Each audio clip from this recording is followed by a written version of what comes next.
अस्सलामुअलैकुम सामिन किराम। 12 जुमादल ऊला है, 17 दिसंबर है। ख़बर का उन्वान है ओमिक्रॉन की मेहरबानी है, केरल में खलबली है।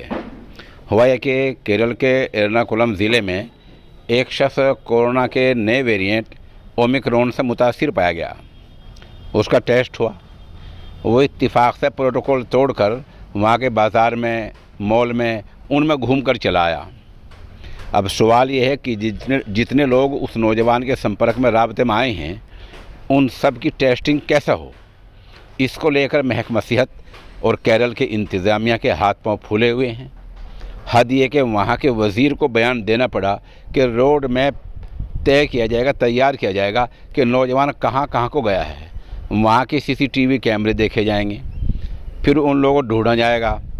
अपील जारी की जाएगी कि जो लोग उस फला आदमी के राब्ते में आए हैं, संपर्क में आए हैं, पास को गुजरे हैं, हाथ किसी मिला दिया है, बात कर ली है, पास खड़े हो गए हैं, वो सब टेस्ट करा लें।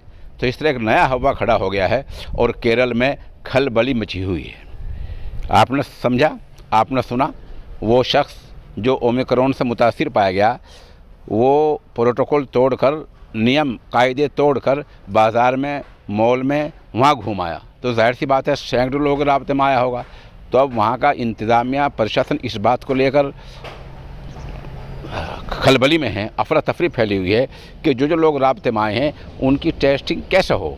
अब कह रहे रोड मैप तैयार करेंगे, वो कहाँ को गुजरा होगा, कहाँ को गया होगा, वहाँ CCTV फुटेज में कौन कौन लोग उससे राब्ते में आए होंगे, वो सब देखा जाएगा, ढूंढा जाएगा, लोगों से अपील की जाएगी। तो एक केरल में ओमिक्रॉन की मेहरबानी है और केरल में खलबली मची हुई है।